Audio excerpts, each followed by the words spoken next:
You're listening to the Bag of Games Game Out Loud podcast for Tuesday, January 22nd, 2013.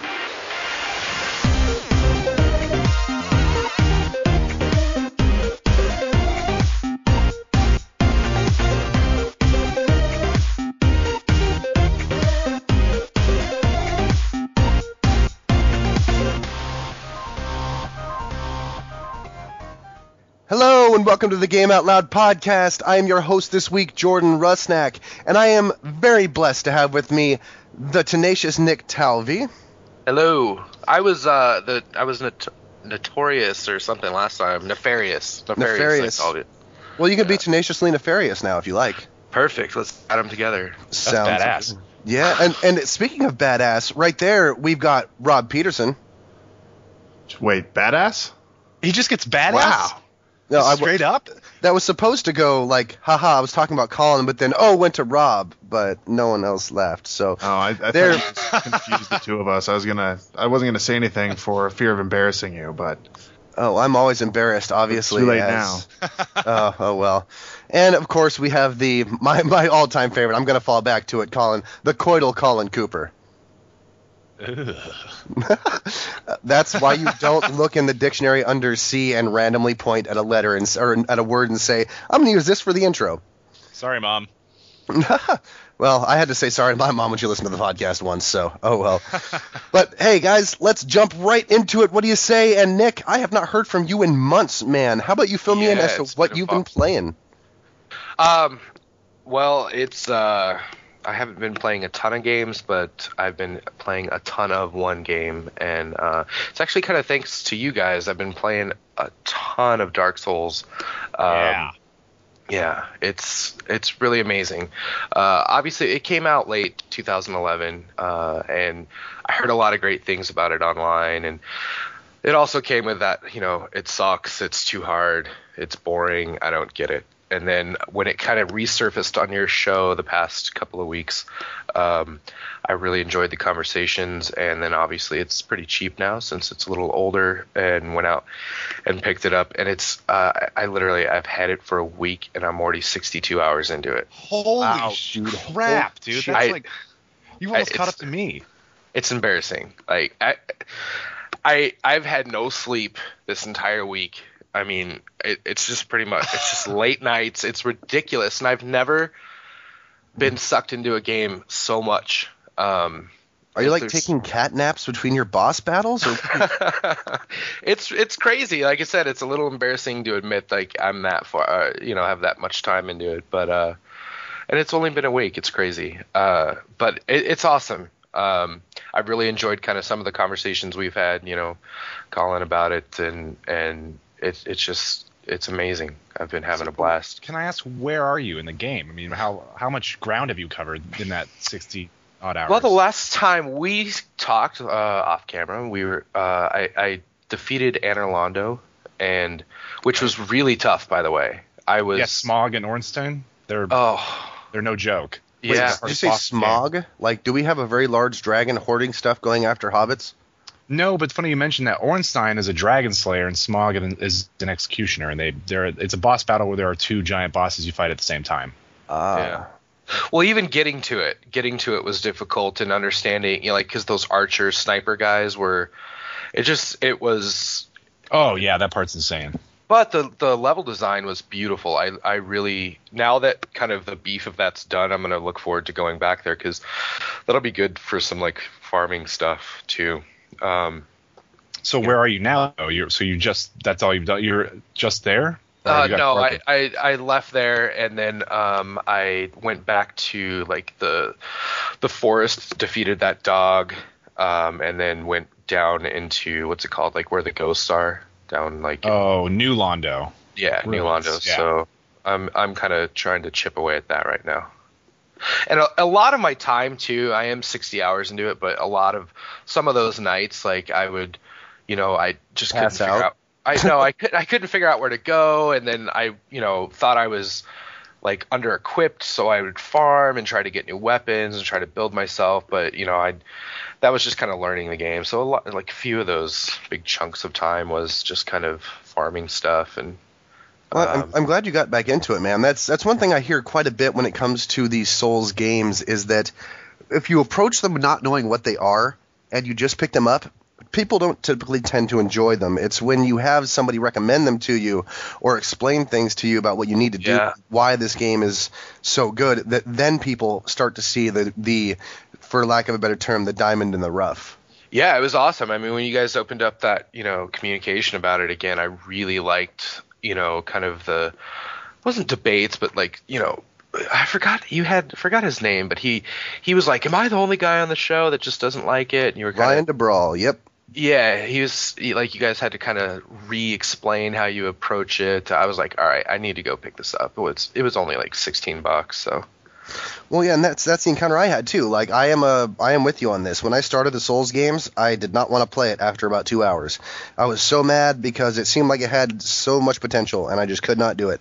And it seemed like crap. And then I waited for 2 weeks, came back, and loved it. Yeah, it was crazy. And you played the previous one, right? Yes, Demon Souls. I did. That's the one that got me hooked. I actually have Dark Souls here.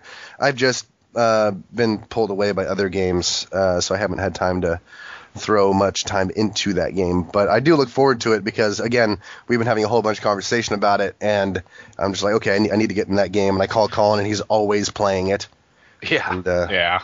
So, well, Nick, anything else been catching your eye, or just sinking all of your time into Dark Souls? Yeah, that's all I've been doing. Unfortunately, no time for anything else. The last game I played was Resident Evil 6 when it came out, which was pretty cool, but that was a couple months ago, so. All right, man. Well, thanks for giving us your input on those games there. And since we're going to continue this thread, and I know there's a great story coming, Colin, do tell us about your experience in Dark Souls this week.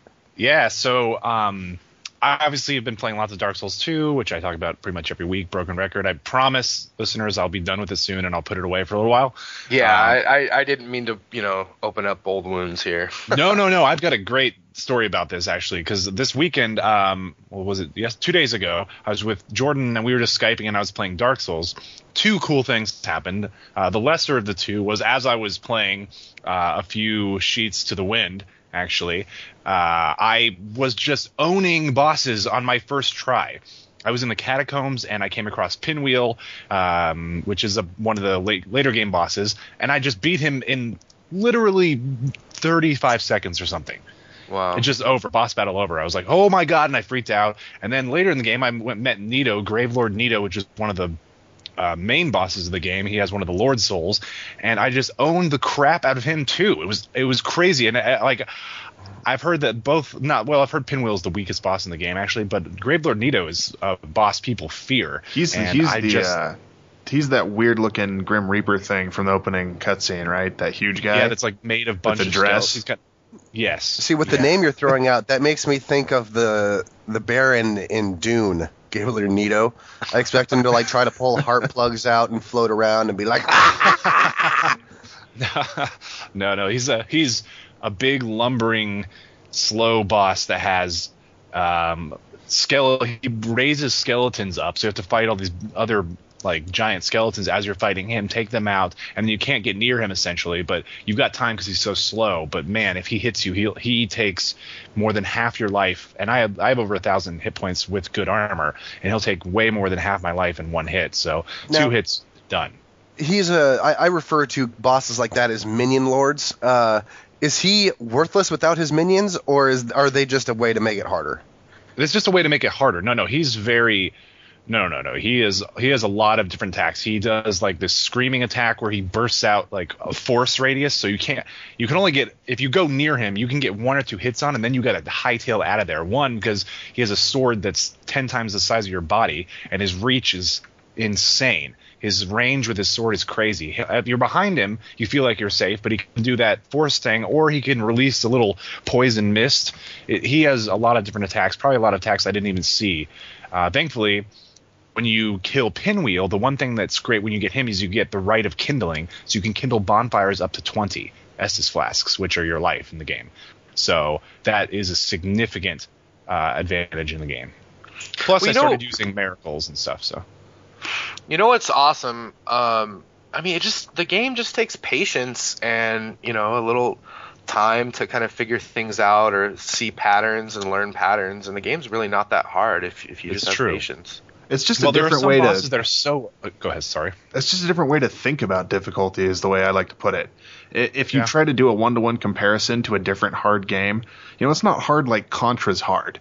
It's just the gameplay is so different, and the way it punishes you is so different than other games that once you get yourself in the headspace of it and get the ball rolling, like, you're right, it's not a ridiculously, insanely hard game. No, and I think, Nick, that's exactly it. It's really comes down to your patience, Right. Your ability to watch your enemy, learn the moves. I mean, people on a regular basis, I've watched many videos online. I'm really getting into the lore also, by the way, but people beat this game on level 1 with the starting equipment, no upgrades, because obviously that takes forever for some bosses because you're doing such little bit of damage to them. Right.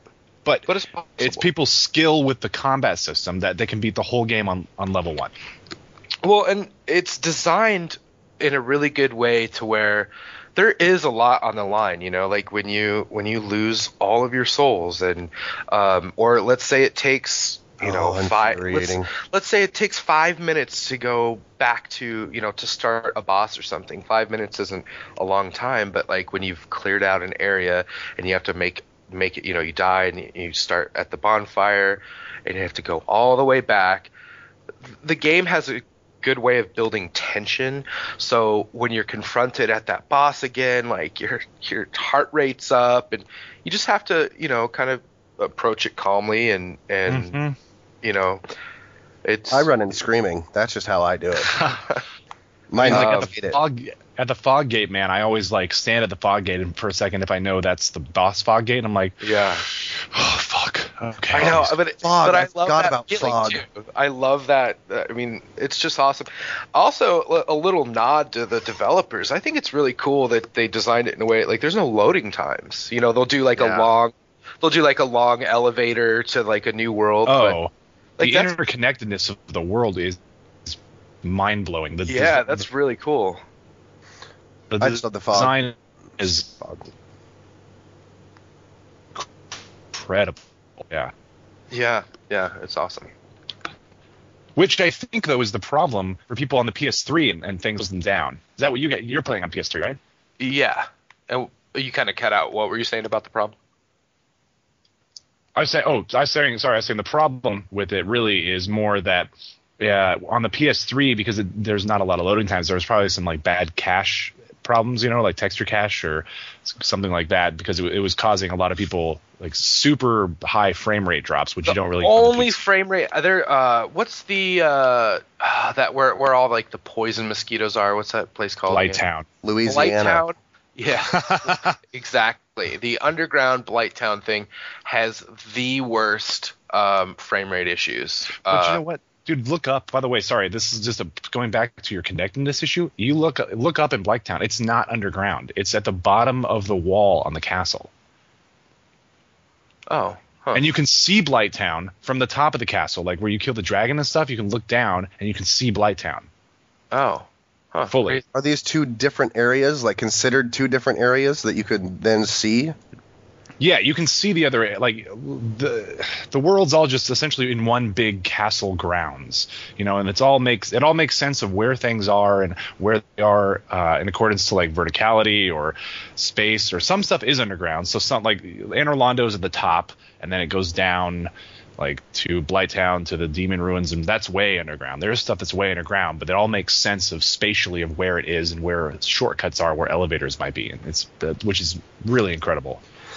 I got some sort of item that allowed me to invade an NPC world instead of kind of an online world.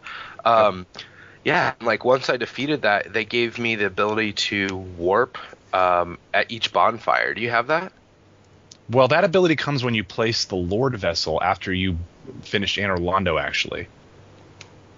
So there's multiple ways to get that same ability. There has to be different Well, ways. You didn't place the Lord Vessel because when you meet the goddess, the big ridiculously large tits chick, remember? Yeah. She gives you the Lord Vessel, and then you go RLTC. back and you meet with that big lizard thing, King Seeker Frampt, and he takes you to the door where Gwyn is, the final boss, and you place the Lord Vessel. And once you play, that's where you have to fill it with the great Lord souls like No, Nito. I haven't done any of that. That's crazy. Oh, that's how I got the ability to warp at bonfires. I thought that was the only way. No, I was in Anne Orlando, where those like giant Imperial guards, there's like 4 of them, like as you, and there's this one item, and I just like used it. It was in my like quick menu, used it, and it warped me to, no, I'm sorry, that's a homeward bone. No. Like, a homeward bone just brings you back to your last bonfire. This wasn't that a heartwarming Disney movie starring a dog, a cat, and they made 2 of those, didn't they? It was Homeward Bound.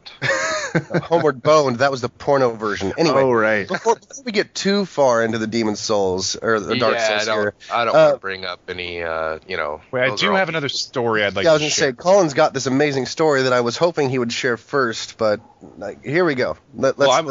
Okay, so anyway, when I was on the Skype with Jordan on Friday, and I was playing Dark Souls, and I am human now. I just like to be human because the more humanity you hold, the more powerful you are. Anyway, actively hold. So I was human with a few active humanity, which is also a big risk. So I got invaded, like you do when you're human, and I was in the catacombs. So I wait till I see the guy. Then I see him, and he comes down, and I bow at him, and he points. And I'm like, okay, that's your bow. Let's go. So I start throwing poison daggers at him, and I come up to him, and he blocks and he runs back. And then I kind of take a step back, wait for him to turn the corner again, and then he comes down, he points again, and then he drops something.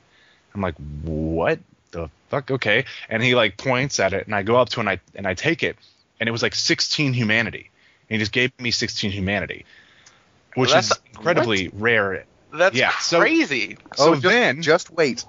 So then he starts dropping tons of shit. He starts dropping like super great weapons, super good armor. Like by the end of it, he's given me 16 humanity, some incredible weapons, incredible armor, a couple magic spell caster things. I can't remember what they're called offhand. So he gave me a ton of stuff, and then he jumps off the edge and commits suicide. And did he get all of his souls? And I didn't get. I guess I defeated him technically. So I got his souls too. So he like came into my world to give me a ton of humanity, souls, and a bunch of good shit, and then kill himself and died and left. God, you guys should make out or something.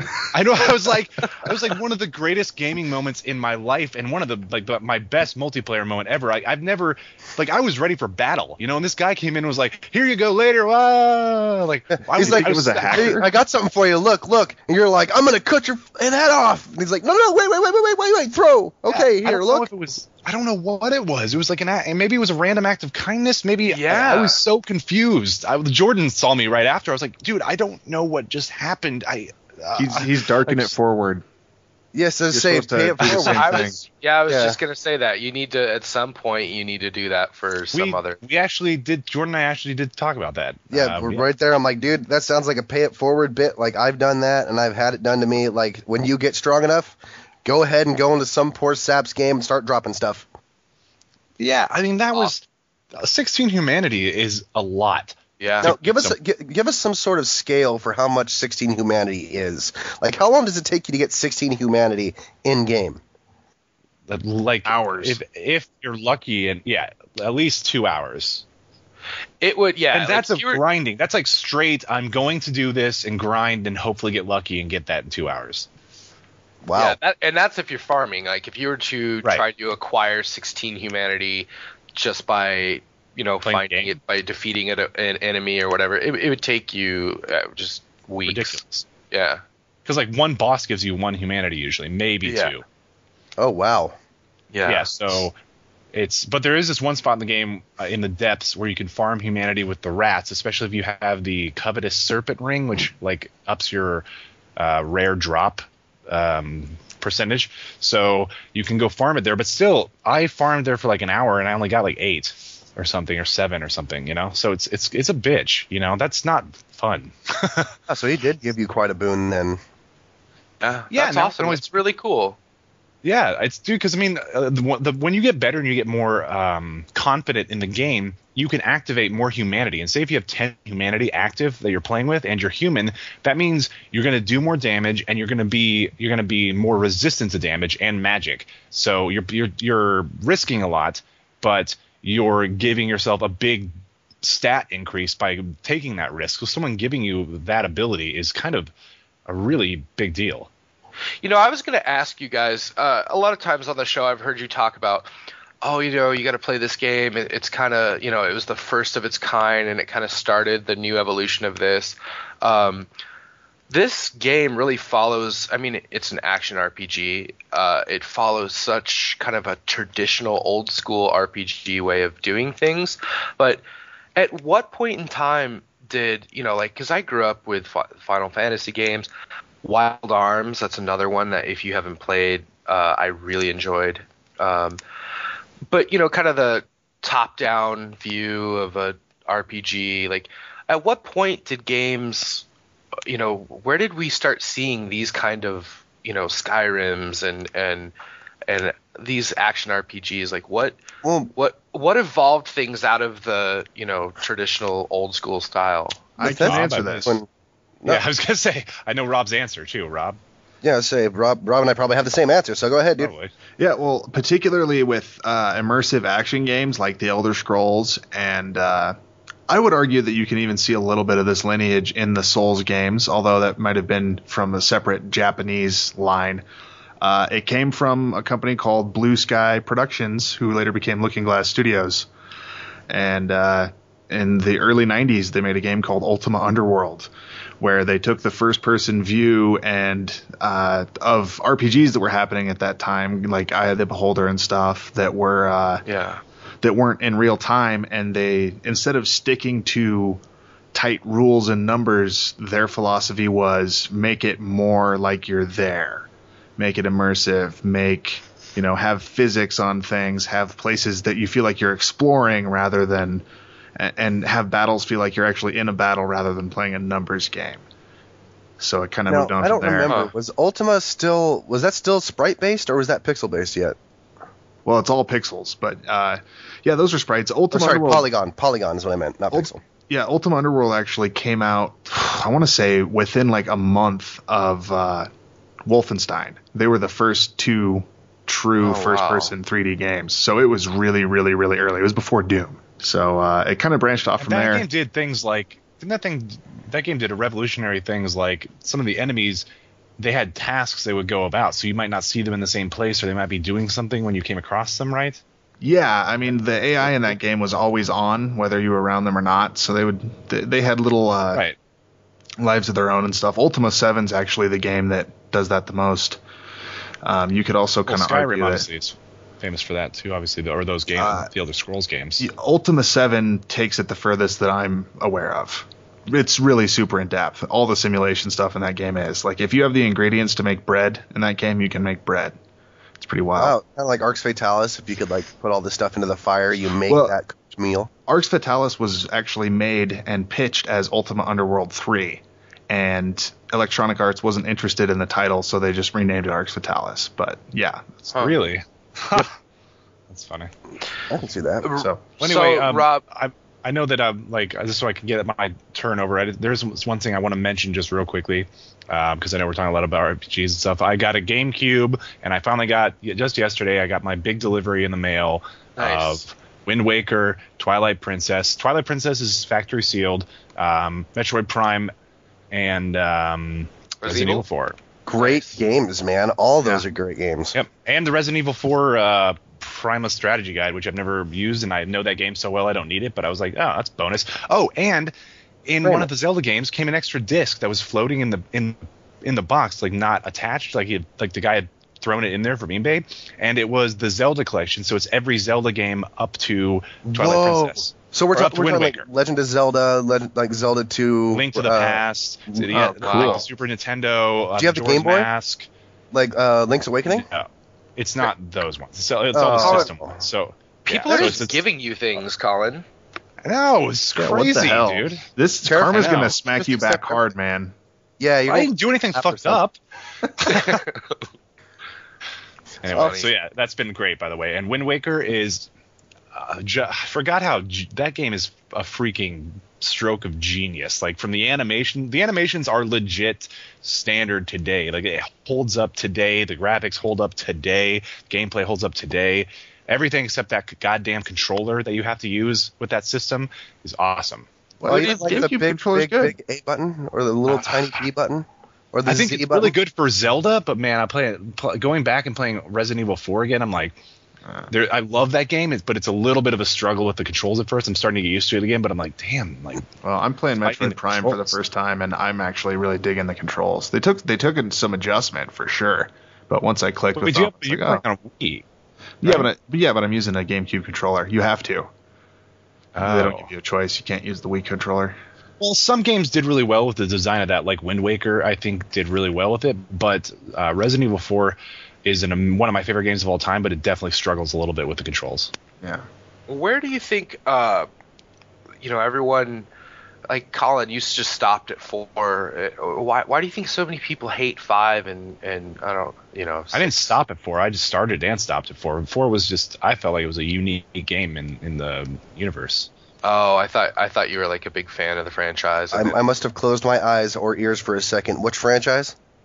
Resident Evil.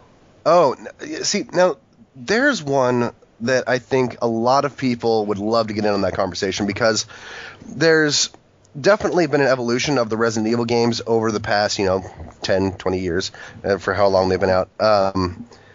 And some people think it hasn't been for the better. So it seems like it's moved away from the horror survival genre and more into the action survival or action horror genre. Now, me personally, I liked 4. I'm with Colin. I think that was a good mix of both because I don't particularly like bullet counting and fixed cameras for 1 and 2, but I don't particularly like the run and gun style of 6. So I think that. Oh, go ahead. I was going to say the 4 hit some sort of magic thing where it didn't take itself seriously at all, and it was a big joke, and it's funny. Like they have the Napoleon bad guy, and they have the zombie merchant, and it has this really great awareness of itself. And I played 5, and I was so stoked for 5, and then I played it, and it was just so serious, So exactly. I was like, why so serious, 5? Like what I loved about 4 was great gunplay, super fun story, super fun environment, and all super fun though, not because of what it was, all super fun because it was like a satire of itself. So yeah. But I mean, is it okay for a game company to, everyone seems to, if something good comes out, everyone is like, I want that. I'll have another, please. Wow. Sorry. Wow. Wow. Anyway. You all right? Yeah, I'm making fun of World of Warcraft. Oh, wow. Oh, okay. Wow. So to me, I'm okay with a company saying, "Hey, we're gonna try something new." Like, they were, 4 was awesome. It was one of the best games ever. 5 and 6, they're not, but still, I had a blast and it was fun, and that's the name of the game. I don't get too serious about. I don't look at it in that way. I just, I got my money's worth in my eyes, and I thought it was a blast. But 4, it does something weird where you're in a modern world, and you totally buy into, because of the satire of it. You buy into that I'm in a peasant village somehow, like a 1400s, like 1300s peasant village all of a sudden, and then I'm in a castle fighting monks chanting, and then you go, and then always, of course, there's the lab later, right. You get to the lab, but like you buy into like this timeless effort because of its satire, and I feel like in 5 it just got real serious and real modern, and I don't know, it just took a direction I personally wasn't happy with. Sometimes you change stuff and your fans accept it, and sometimes you change stuff and it turns out you went the wrong direction. And I think Final Fantasy, well, that's another one that's going to need to deal with this problem. Resident Evil, they just need to sit down and figure out, okay, clearly most of our fans didn't want this and this. We did the last 2 games. What can we change and move forward? And they'll probably get it eventually. Well, yeah, I hope so. All right. Well, thank you, Colin. And I think we're going to jump over to Mr. Robbie Peterson. What have you been playing this week, man? So first of all, I picked up the demo for Dead Space 3.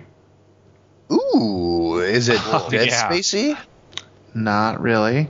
Awesome. I might play it. Dead Space Charted. Oh, really? Dead Space Charted. That sucks. I don't know. I mean, I wouldn't say it sucks. Of course, I'm kind of well known for being someone who respects and respectfully dislikes the Dead Space games. I think they're really well made. They're just not for me. I love them. The only problem is they play like Dead Space. You see, this has removed a lot of the clunk from the games. And I might actually like it then, because that's one thing I had. Was that Dead Space, I love. I want to see the enemies. I love the atmosphere they set. I love all that. I just absolutely hate their control scheme and how close they put me to that character. Yeah, they zoomed it out. That was the first most jarring thing. And in fact, they even kind of eased you into it. Like, it starts off for like 5 seconds up close, and you're like, oh no, and then it moves out. And it's kind of like a little nod to that, I think. But and it's still a horror game, but it's not a horror game that is built so much to scare and stress you out. It's more of a horror-themed cover shooter at this point. The reason I say Uncharted isn't because it's a straight-up Uncharted clone, but it does some things that are very clearly inspired by that series, with large set pieces, climbing. Yeah, you even start off like walking through a snowstorm in this one, which kind of a famous opening from Uncharted 2. Like Uncharted 2, yeah. Yeah. And I never played any. I haven't played Dead Space yet. Have you played Uncharted? Dead Space 1 was originally System Shock 3. That's what it was supposed to. That was what they were pitching it as. Well, in Dead Space 1, I'll give it to it, man. That game. When I got that game, I turned off all the lights in my apartment. I turned up the stereo system, and I got as close to that TV as I could focus. And I went, dude. And there were times where I started turning the lights on just because the ambient noise, the way they do their scares, the way they keep that tension. Dead Space 1, I think, is a fantastic game. I think everybody should try to at least play Dead Space 1. I can't vouch for 2. But, I mean, just give Dead Space 1 it's 20 hours, and that's being really scary, dude. It's just too anxiety ridden for me. It really is. Really? I love that. Yeah. That's cool. It's just too much for me. Like, I just didn't. I couldn't get into it. Plus, like, the stories. I mean, it is very System Shock because it was going to be, but like, there's like a Marine dude with a gun he's like, Isaac, we're gonna totally stay here, but you've got to go turn the reactor on. You're like, all right, Isaac, we're totally gonna stay here, but you've got to like go fix this other thing. Like, all right, you guys stay here. All right, you hold down the fort. I'll go kill all the monsters. I'll use my rivet gun. You could use your Marine training with me, maybe, but no, you're cool. You stay here. This seems to have a lot more, like, based on what I've seen, it has a lot more characters that you interact with directly than what I played of Dead Space 1 did, too. And you're fighting some humans? I don't know what the deal with that is. I'm not really up on the plot arc. Dead Space, like, I can actually explain that, but... I was going to say, the cool thing I liked about Dead Space 1 was it really just felt like it was really you out there. Like, it was you in this big, creaking, falling apart ship. And now, you don't realize anything's going on at first, but then you've got these insanely creepy, and the way they move, the way they sound, the way they look, monsters coming at you, and it really just feels like it's a one-on-one thing. So I'll be interested to see how they deal with these NPCs you're talking about. Environmentally, Dead Space 1 is fantastic. I have to say, like, the environment, the sound design, wow. Yeah, that's all gone. It's very it's very clear to me that those resources were applied elsewhere to making large objects fall and crash and move and shit like that. Like, it feels very much like they said, okay, these games aren't making enough money. We need to move them in a more mainstream direction.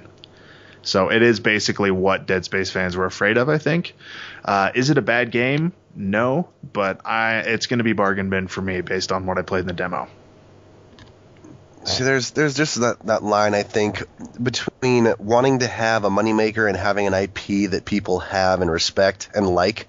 Like, for example, the new Total Recall movie. to me, that movie hits me as somebody had a really good idea for a movie, but it was too close to Total Recall, so they bought the Total Recall name.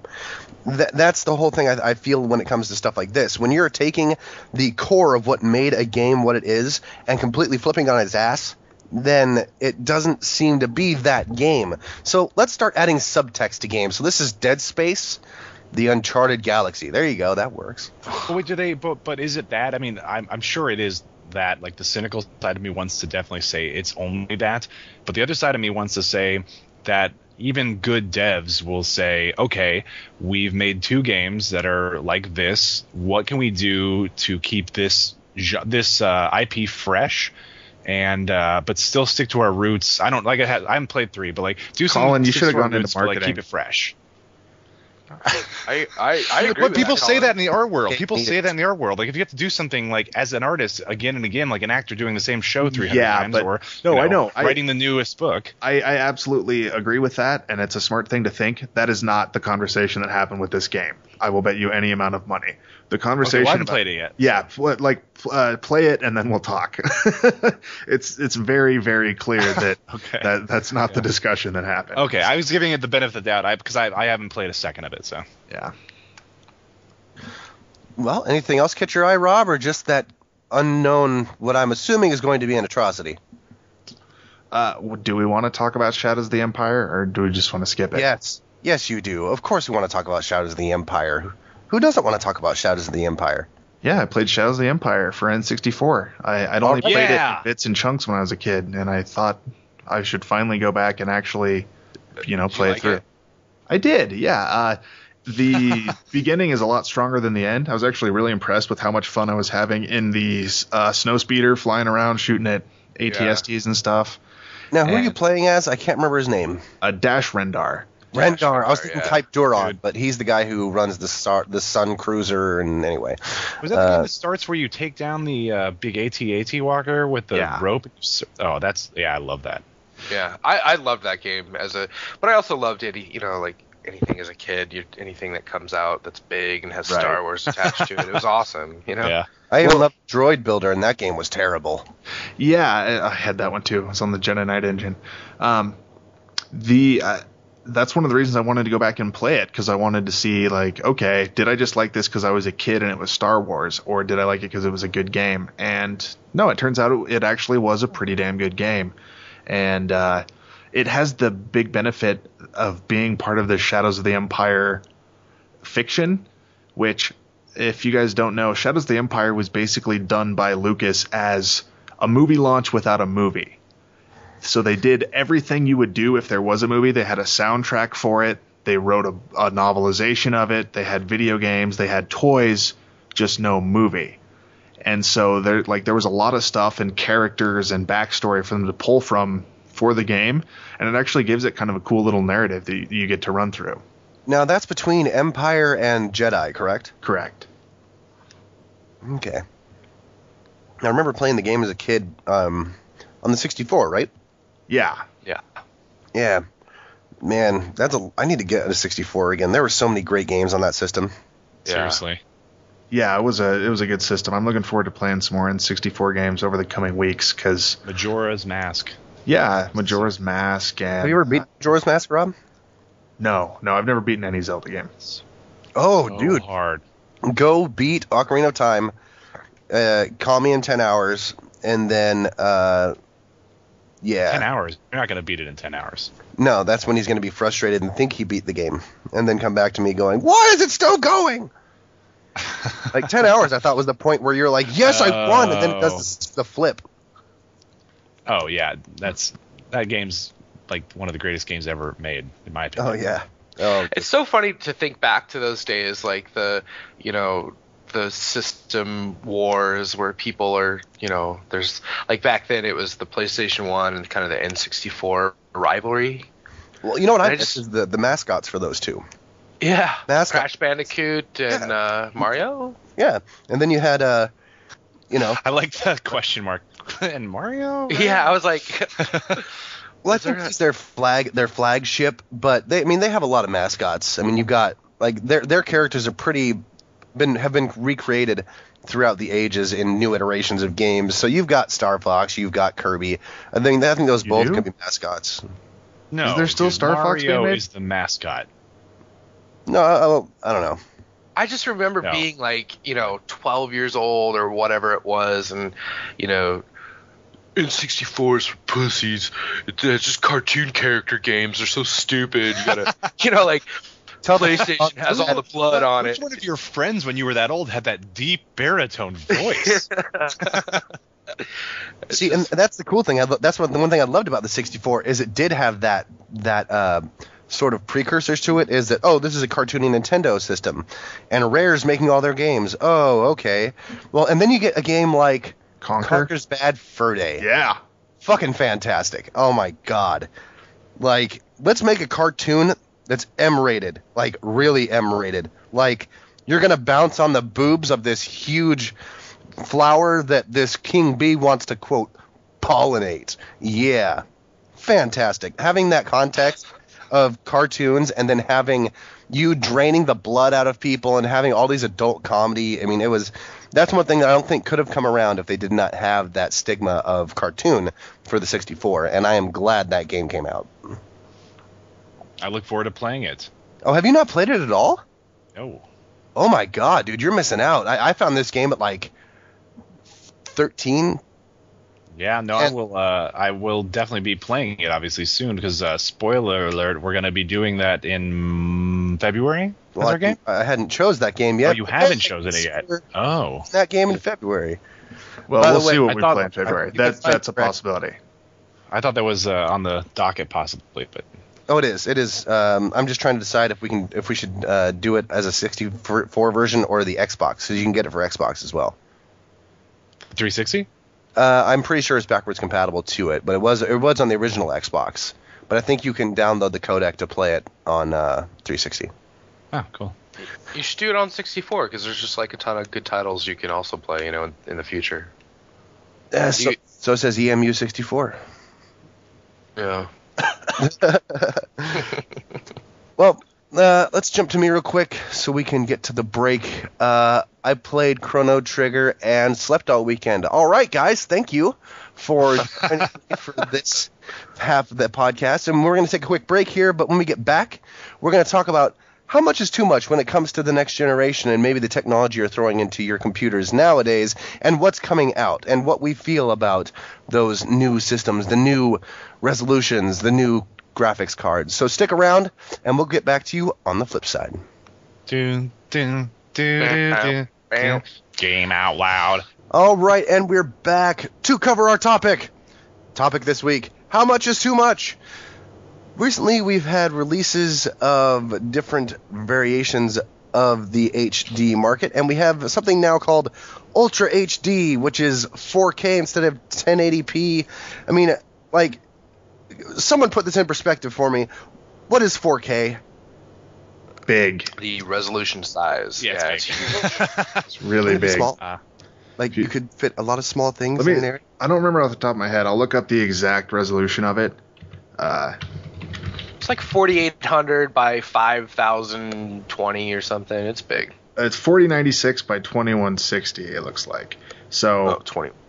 If you do that in terms of pixels, it's like 3.5 times the size of 1080p, I believe.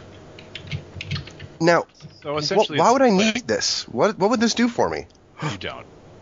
Yeah, you wouldn't.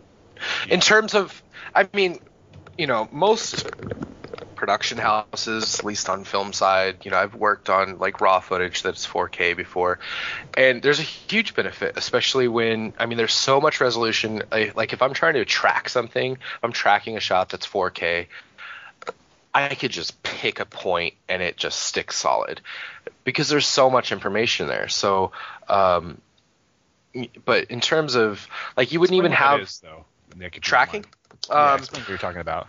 Tracking would be like if I have like a 2D asset, a 3D asset, and I have a piece of footage, let's say where there's a camera and it's moving through a street and we need to place the big robot, in the middle of the street. It would just float on the screen unless you track it. So tracking is a bunch of mathematical coordinates that will you define a point in the shot and it'll stick to that point. So usually when you're tracking something, you want to have high contrast so it can define between 2 pixels.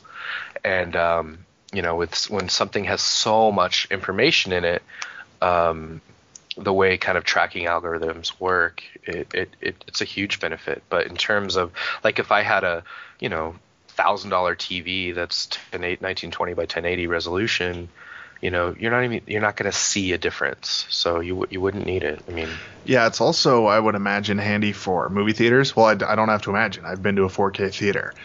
It looks beautiful. But the screens are so big that extra pixel density is going to do a lot more than it's going to do on even a large, like 55-inch TV sitting halfway across your room on your couch. Right. It's just like, it seems like there's so many other better things you could spend processing power on for a game than the tiny, tiny, tiny benefit you're actually going to see on your Especially in television. an age where like resolution's kind of losing the battle to immediacy and streaming. Obviously, we'll catch up at some point, but right now people give a crap. Like they just want convenience, and they put it on their big TVs, and nobody knows the difference. Like I've literally paused things on I have a 55-inch HD 1080p TV, and I've paused Netflix and been like, you see in the black there how it looks all blocky? And they're like, people be like, kinda. Like, no, it's like, it looks how crappy that looks. Like it looks like a jigsaw puzzle. Yeah, it looks like garbage, right? And they're like, it looks like a movie, Colin. Like, I have that problem too. I mean, and I think it depends on what we're talking about, because if you're watching a movie, that's one thing, but playing a game, that's something else. I don't think people are willing to sacrifice their resolution quality for streaming when it comes to video games. No. But how, like, it's just silly to me that there's even talk that next gen will support 4K. Why? I'd way rather have it do 60 frames per second or 120 frames per second, even though that's probably pushing it for what you can actually notice. That actually has a gameplay benefit. That has, that increases your response time. That makes things look more clear. That makes the game run better. 4K, why? That makes so much processing power just being wasted. I mean, yeah, like stuff like that, Rob, is absolutely true. That directly affects gameplay. If I can't see, if I'm playing Dark Souls, something that we've been talking about, if I can't see the moment the motion starts on my enemy, I'm not going to parry him right. And if I don't have the frames to see that, I'm going to fuck it up. But if I have enough frame information there, I'll see it more clearly. Right. But yeah, nobody needs 4K. Nobody's going to display in 4K anything right now for the home, So with that idea that we don't really need these heavy, like these processor-heavy 4K resolutions, why? And I'm going to start with you, Rob. Why do we need these? Like, say for a graphics card, it is proven that using 2 gigabytes of video memory really only improves you if you're running anything over one screen or 1080 resolution. So why are we having this push towards larger, like, gigabytes in these graphics cards when it doesn't really seem to do much other than fix that resolution? Well, actually, I do kind of understand why that's important. Because, first of all, when you're playing a game on your PC, your face is right up, smacked against the screen. So the pixel density is going to become a lot more important. And also there's the immersion factor when you're playing sims. If you're playing a flight sim, you really, or even a driving sim, you really want a couple monitors. You want to have your side view and everything like that. So having a graphics card that can render out to multiple monitors and not drop in frame rate is actually going to be pretty important. But how about for the individual screen? How do you feel purchasing a 2 gigabyte card, say a 660 Ti? By NVIDIA. How do you feel about using that on a single screen? Actually, that's the card I'm running in my PC, and when I crank out brand new games to their max settings, it still chokes a little bit. So, I don't necessarily agree that you can run everything in 60 frames per second on a single screen and have it be overkill. It seems to me like the games are finally butting up against what the technology can do. Well, some of this too, Robin, you're going to be able to correct me on this, I know, but when you're playing a game, depending on how it's engineered, some assets are going to be just kind of given over to that processing power in general, to the GPU, right? Like whether it's just graphics or not, like it's going to partition some of that off there either way. So you're not necessarily always talking resolution. You're talking like how it's going to like cache out however it decides to render the world around you. So if everything's rendered at once, or if things are parceled off at different areas or whatever, like it's choosing that, and it's choosing how it's going to process that, and that's going to also be affecting the kind of work that your graphics card is going to be doing, right? Yeah, well, like PhysX is a perfect example of that. You can process your physics through the processor, or if you have an NVIDIA card, you can process them through the GPU. And if you're using your GPU, that's going to affect the amount of resolution that you're going to be able to run without getting big frame drops. So it's definitely a factor. Why would companies, so you're saying this is kind of a standard now? They're saying, okay, hey, 4K is going to be a standard. Wouldn't that be kind of detrimental to, for all these people out there, they have to kind of go buy new video cards. They're just trying to play the game. Even Sony's head executive says that 4K is going to be the future of the resolutions. This is the future, but it will take longer than 1080 did to catch on. Definitely. Just because you have people who have already purchased all of these 1080p TVs, and recently, and just 4K is so cost prohibitive. What was that? That Samsung 46-inch was like $23,000 or something like that. Like, it's so cost prohibitive at this point that it's. Well, and Nick, but your question was, why does the customer even care, right? Am I reading that right? Yeah, if they're saying, hey, this is the standard, and everyone goes, oh, really? Now I have to, for me to even go buy your game, I'm going to have to completely get a new rig, or, wouldn't that hurt game companies more than benefit them? I'm not kind of understanding why they're pushing 4K. Well, because 1080's been out for a while. Well, they're always looking to push things. Come on. No. Well, the game companies aren't. I actually think this is coming from the hardware manufacturers who are just looking for a new TV to sell. And since they're coming out with that TV, then the game companies have to say, well, we'll support this. But I don't think there's actually a push from game companies that's the direction they want to see. I think, if anything, that they'd rather stick with 1080p and expand into 3D or other things like that. But the push never comes from the consumer side. As far as the consumer comes, the push isn't going to come from the hardware. The push is going to come from the content. You know what I mean? Like, if there's something that they want to watch in 4K, if all these awesome 4K movies, like the Blu-ray kind of thing, there's a reason for it. And Blu-ray's still really great for home theaters. And I feel like maybe if you start seeing small kind of, not saturation, but you start seeing it being parceled into the consumer realm, then people will be like, oh, well, high-end consumers and, like you said, theaters are going to start showing this, and, I think that'll slowly kind of get in people's minds, and then eventually the technology will become cheaper and people will be available financially and have the product ready to use. Right. Something that they want. Yeah, that's part of it, and the slow adoption rate of HD definitely, definitely evidences that fact for sure. I mean, 4K right now is more pushed for the wealthy show-off type people who just want to have the new and the best, even though there's literally not a single movie you can buy in 4K that I'm aware of that is offered to consumers.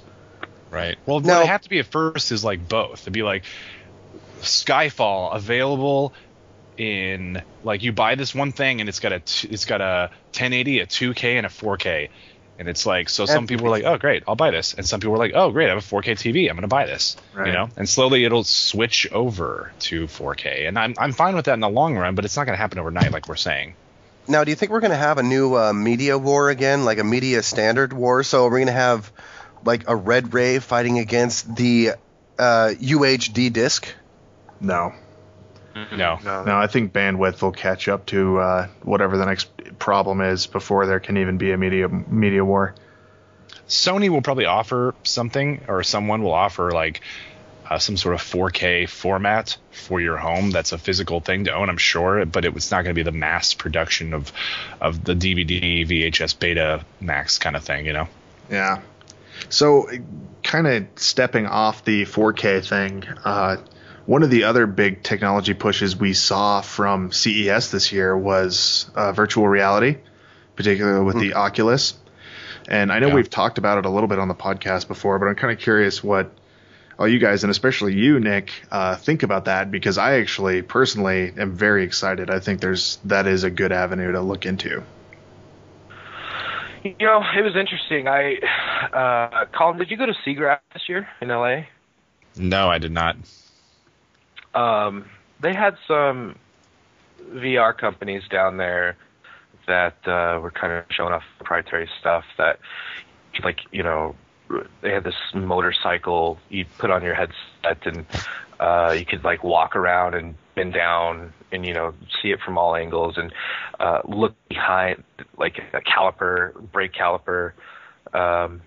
They had it was just kind of cool because I haven't seen it in a long time. I personally, I don't know. VR is one of those things that always kind of surfaces and then goes away. I think just because it's too hard to get out to, you know, a huge audience. Or is it because it's not good enough? Well, you know what I mean? Like, does it not quite work? Do we not suspend our belief to that? Like, is something blocking us, right? But just like you know, anything could be sold as novelty. You know, I pay the $4 extra to go see a 3D movie. Like, there's no standards with it. It's just it's a novelty type thing. So that's why I think it just disappears, because it's always kind of a novelty thing, and it's just too expensive to get out to a mass audience. I don't necessarily, and I think it'll always be too cumbersome. I don't see it going anywhere, you know, revolutionary. I don't see it making any huge strides in the next couple years. Wait, yeah. Wait, Rob, you go, because you know more about it than I do. But I do. There is something I want to say about it. Yeah, well, I think the Oculus Rift actually addresses most of those issues, Nick. Just because it weighs a pound. They're working on a wireless version of it, so you won't even be wired into your computer. It basically is the same size and weight as a pair of ski goggles. Wow. And it like has very low latency, and I think for gaming, not movies, but for gaming, and particularly first-person gaming, from what I hear, it's so superior to what's out there now. It might be the one that can finally overcome that hump.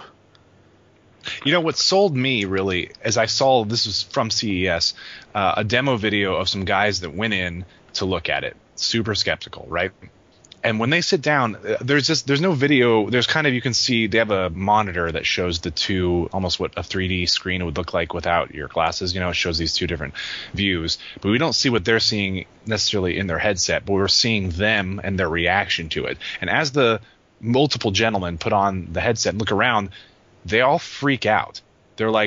He's like, look up, look down, look back where I am. And he's like, this is weird. He's like, is it weird because you hear my voice and see something else and your spatial awareness is different? He's like, yeah, your voice seems like it's coming from a different dimension. He's like, look up, it's snowing. Can you see the snowflakes? And the guy like reaches out, tries to grab me. He's like, oh my God, I feel like they're snowing on me. He was walking around with the gamepad and then with the goggles on, and he was just seeing their visceral in the moment reaction was the best marketing I can imagine for it, you know? Because it looks like it works and it looks like it's awesome. And that's kind of what it has to be. Honestly, what is this technology for? This is not freaking curing cancer right now. Maybe eventually it will, but this is to be awesome, and it looks like it's awesome. Now, I sent you guys a link here. I don't know if you looked at it, but the Leap motion controller. We're talking about reality. What if we were? Do you think this could be used combined with the Oculus Rift to create a less encumbersome virtual reality. So Nick was saying that he feels that it'll just be an encumbrance to anybody using it. Now, having the headset and a controller obviously are two different things. Now, with the Sleep Motion, which is it looks like a 2-inch little bar that you put below your screen, or wherever you're going to be using your hand gestures, do you think that would be a viable use for virtual reality, or do you think that would be encumbersome? No. Well, and plus, you got to remember, this is a highly produced video. This is glossy. This is to sell their product. Everything works seamless. It's only for pre-order right now. I've seen tech demos of this, actually. Of the Leap? Of the company that makes it in San Francisco, yeah. The Leap? I'm not sure if it's the Leap. It's the same technology, though. It's a little box that reads your hands, and it's an interface thing. Yeah. But it does work really, really well. But it's for interface. That's it. It's for like computer interface. Right. Like it'd be great. It's gonna replace the pad to draw. What's the thing? Yeah, that people in your industry use the tablet. The Nick Wacom tablet. Yeah, Wacom. Yeah. I kind of think that this has one specific application of gaming, and that is VR. But that's going to be the more niche kind of enthusiast VR. It's not going to be the ones that Call of Duty players are using, because it would be pretty cool to set up like a home VR area where you can move your hands in real life, and that is translated into the game. But as far as any other use for gaming, I think that's, as we discovered with the Kinect, there's not really a whole lot cool you can do. It is a gimmick, and I think you're going to see the same thing with the Leap. I think there's a line you cross when you're as far as gaming goes, because you want to have immersion and you want to have cool interface with your game, obviously. But you know what I don't want to do is I don't want to hold up a fake rifle for 4 hours. I don't want to. That's not fun. Like you kill my illusion by making it too real, because then I actually have to start feeling my muscles wear. No. I am I'm Master Chief. I can run and sprint for hours. I shouldn't have to have a trackpad. I should have to make the motion. So say that it actually takes away the immersiveness of the game at that point? With that, what you just said right there. Oh, yeah. When your arms start burning. Yeah. See, I'm no longer a god. I'm Colin again, and my arms hurt. Now you get fucking rest. That's when it becomes a simulation more than a game. And that's why I think that Leap will probably have some use with the hardcore sim crowd. And I'd be interested to use it, but I don't think it's going to be a peripheral that catches on for games.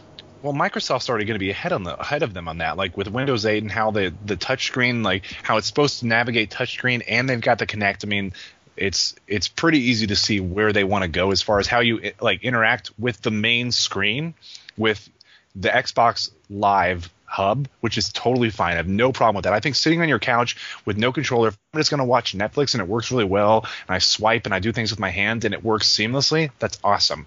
But playing a game for a few hours, I feel it visually. I get the Oculus, but other motion, I just don't feel like it's going to work in any capacity in the long run, unless like Rob said, I'm going in for full sim. Well, the cool thing about this, at least, is it's small. You could be resting your hand on your desk, and depending on where you have this thing set, you wouldn't need to be having your hands lifted up. You could just be using small movements. Maybe it replaces the mouse. And I flick my wrist around. But there's another side to this too. It's good that there's companies out there being innovative. It's good that they're trying it, because even if it does fail, it may lead to 20 other doors being opened. This, we can't just sit stagnant, or if we say, oh, that's gimmicky or that's stupid, it does create other opportunities to, try something different or something that will succeed, something that will catch on. Because then if you can see your failures or where this doesn't shine in most areas, okay, well, then we can focus on those areas. So, gimmicky or not, I think it's good that they're doing those things. Yeah, I agree. I totally agree. You're never going to figure out what is cool until a product comes out. Right. There's been plenty of times. The iPad's a perfect example. When they announced it, everyone went, "Oh, that's stupid," and guess what? It changed the world.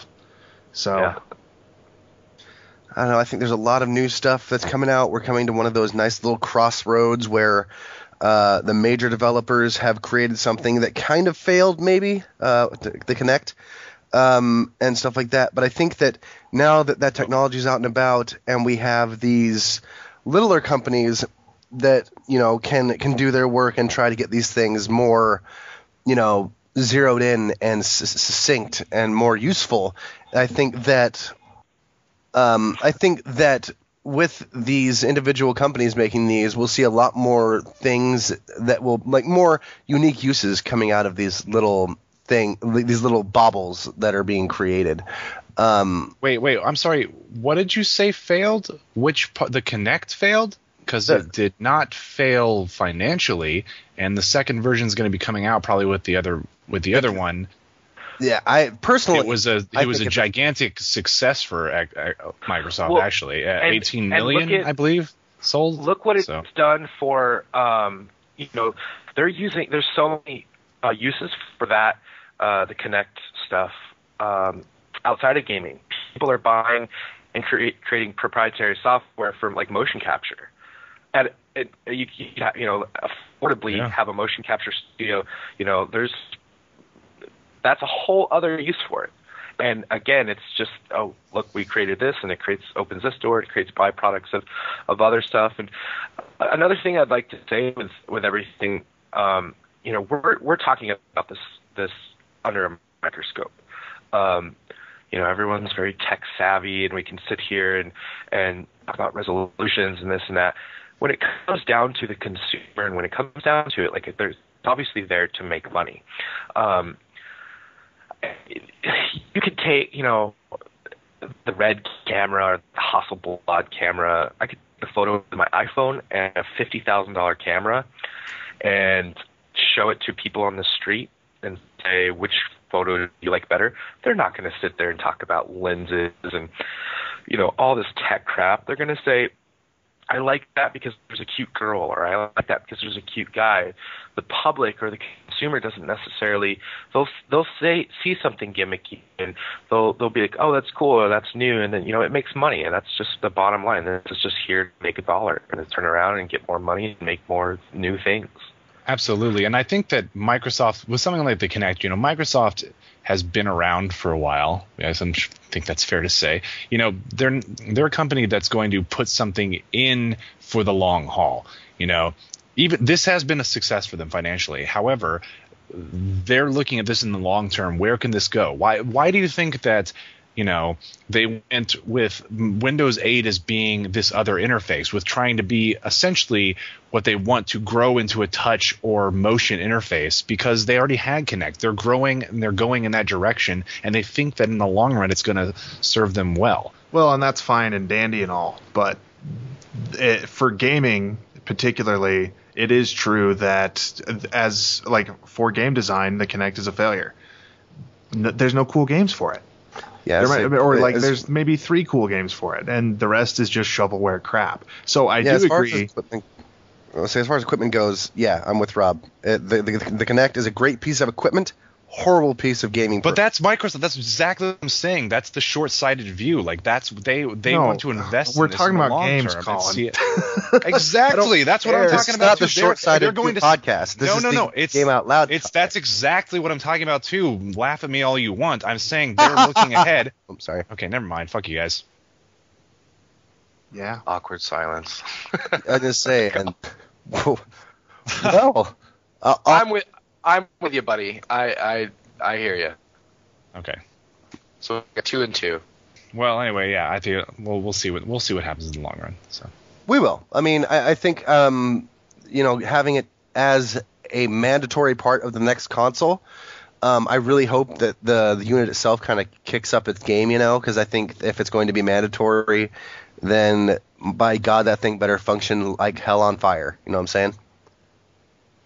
We'll see what game designers do. I mean, it's early days, man. So laugh as you will to what they're doing now, but we all laughed at the Wii at first, and that this has a longer shelf life, and they're investing in it obviously in the technology. I think that developers are going to come that way, and like the iPhone, I've talked about this before. As soon as they start developing correctly for the platform, we'll see what they do. Well, now here's a question for you. I wanted to ask you, Colin, because you're an Apple fan, correct? Like you like the iPhone, the Mac. I like the iPhone only. Oh, the iPhone only. Which iPhone do you have? I have the 4S. The 4S. Why now? Would you upgrade to the iPhone 5? Probably not. Why? I did. I'd probably go Android after this. I've noticed that Apple is not having quite as much success with their iPhone 5, and I was wondering if maybe anybody had any insight why. I mean, talking about the next and best, the newest and greatest, Apple usually has pretty darn good sales with their new iPhone sales, but the iPhone 5 seems to be suffering.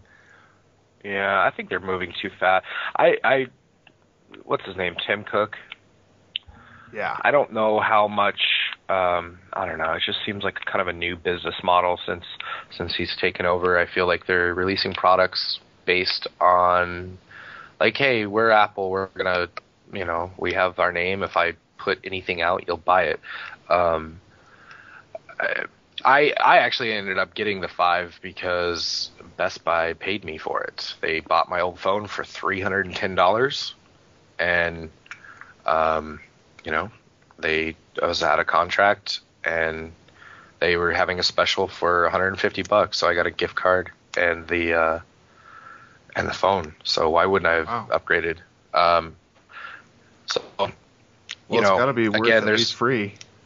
Yeah, it's worth free. So that was cool. I mean, and it definitely has a better camera. And I had the 4S, so there's not much differences. But again, people get so worked up over, like, they feel like things are owed to them, or this phone sucks. I hate this phone, or like, you have a device that has access to all the information in the entire world, and it sucks, and this phone's better. I mean, it's silly. It's consumerism. Yeah, I mean, the phone. I actually, Colin, it's interesting. About a year ago, you were talking how you play games on your iPhone, and I really feel that, like, dude, I've been playing Walking Dead on my phone. They just released the Walking Dead series, and I got up to episode 3 actually with you, Colin, on PlayStation, and I just hadn't gotten around to it. But since it's on my phone, I'm like finishing the whole series, and I think that's awesome. I'm playing Walking Dead on my phone. No, it's fantastic on the phone. I think it's practically made for it. Like, they've done an incredible job using that platform, and I feel like Telltale and many other companies could go forward using that platform for gaming in general, especially that kind of gaming when it's not as Twitch reactive. It's more about choice and taking your time, and there is time limits, obviously, but I feel like it's a great platform for it. I hope Apple look how much decides to make some. Go ahead. Oh, I was saying, look how much it's evolved. People kind of laughed at a gaming platform on the phone, and just in the last year, it's turned into something completely different than it was, especially when it first came out. Well, people are starting to finally understand how to design for it. I think that's like with any technology that people bring out in the forefront. It's, even if it is rough at first, people figure out ways to design for it, and then it starts to become a really interesting and creative and cool way to interact with a game.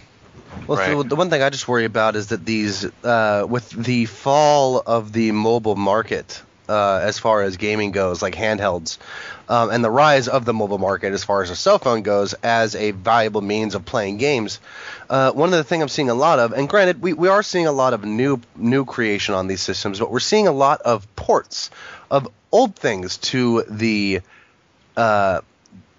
phones. So, for example, like the Baldur's Gate Extended Edition or Special Edition has now been released on a mobile platform.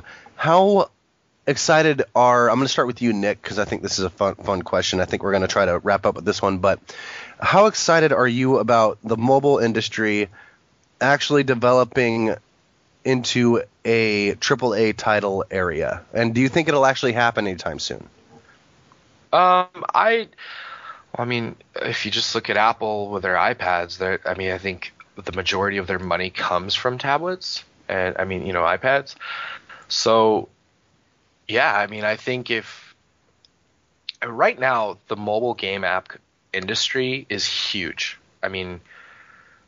there's so many companies out there. It's thriving, and I think you're gonna see. I don't know if I wouldn't want to play. I don't know how well that could work. Like, playing like you would need a controller. I don't know if I'd want to go out and buy like accessories. But I think certain titles could work, and if it sells, it sells. But since you have so many people out there with a product, why not try? All right. Thank you, Nick. And we're going to move to you, Colin. What do you have to say about that subject? I don't know. Look, I think. Could you actually repeat the question? I'm sorry. How do you feel about the mobile phone market becoming more towards a AAA title release market for video games with the fall of the handheld unit? Because let's just face it, they're not selling nearly as well as they used to with the rise of the tablets and the phones. I just want to get your view on that market becoming saturated with AAA title games and actually being a viable full on like use a controller, have this thing gaming system within your pocket. Mobile devices, especially phones, are never going to be considered, I don't think personally, full AAA, in the sense we think of it as quote unquote alpha gamers, perhaps. A AAA title is something that is huge dollars behind a very well thought out, well developed game that is brought specifically to a large format platform, that has a huge user base. That's the AAA to me. Okay, we get Telltale's Walking Dead on the iPhone, right? Telltale, I don't know if you can consider Walking Dead is a fantastic game. I don't know if it's a AAA game in the true sense of the word. It's AAA as far as quality goes, but as far as like what the general populace as gamers would think a AAA title, I don't think so. And it wasn't. Name. Is Telltale still considered an indie developer? I'm not sure actually offhand, but. And secondly, that wasn't developed for this. Like there's a lot of great games. I mean, the AAA quote unquote titles for the iPhone are things like Angry Birds, and I can't think of another one offhand that's as well. Angry Birds is as big as you get. There's a theme park now, I believe, but like those are games that are designed specifically for this. Now, some games work really well brought from one format to another, like Chrono Trigger, like maybe Baldur's Gate works well. I know it's on here, and Walking Dead works exceptionally well because people are figuring out how to design for this thing. They understand the platform now, but I don't think we're going to see. I'm holding my phone, so I say this because I'm looking at it. I don't think we're going to see this become some sort of dominant platform for gaming. This is a great way to play your games on the go while you're rendering something at the office like I do with editing, or while you're on the train, the subway. This is a great way to kill time. But if I'm at home on my couch and I've got my PC and I've got my TV with my Xbox, I'm not going to play on my phone unless I'm maybe for 5 minutes before I go to bed in bed. So I don't think it's going to dominate. That's you with the custom built computer and the big TV and multiple platforms. What about my neighbor who just has an iPad? Well, you know what? Like, if your neighbor has an iPad, which is like what, $400 to $500, they can afford. That's like that. Like an iPad costs more than an Xbox, right? Well, depending on what version you get of each. And then like a TV, everyone in this country pretty much has a TV. Like people on welfare have televisions, and you can just hook that up to. I mean, if people want to play games, they're going to want to play games on a gaming system. And if this does change into a gaming system, I'm fine with that. But this is always a phone is always going to be a phone primarily. Thank God it's become other things, email, maps, and games. But I mean, it's not its primary function. It's not its primary place in the marketplace. Well, the only thing I have to say to that is my mom is on episode 2 of Walking Dead. Like on her phone. Did she buy her phone for Walking Dead? Or iPad Mini? But did she buy it for gaming, or did she buy it because she wanted an iPad Mini and she wanted to? Well, that's what I'm saying. That's her computer, and because I was like, hey, check this out. The last person on Earth who I thought would be playing Walking Dead is like, this is awesome. I can't believe, where have you been my whole life? This is really cool. And then she'll get through that, and that'll be weird. and she'll be like, "What's the next title? What else is out there?" Well, yeah, I mean, that's like I go back to Angry Birds. That had what, 650 million downloads, 700 million downloads. That's insanity, numbers. I mean, that's the casual gaming market is a whole different thing. I mean, as if you want to talk casual gamers, sure. If you want to talk gamers who are going to buy the next God of War or Halo or Call of Duty, they're not going to be buying it on their phones primarily, probably ever. Oh yeah, right. No, I agree with that. I was just saying there's a market that needs to be filled, and there's a giant market, dude. It's the biggest market. Yeah. Think of Zynga. That's Zynga's thing. Facebook and like mobile stuff essentially, which is one and the same. But that's Zynga's thing, and they're gigantic. But they've lost a lot of market share later. But they're plummeting, but they were gigantic. They still are gigantic, but they have lost a lot of market share recently. Yeah. All right, well, let's go ahead and jump quickly here over to Rob. You've been rather silent in this endeavor, so what's your input here, buddy?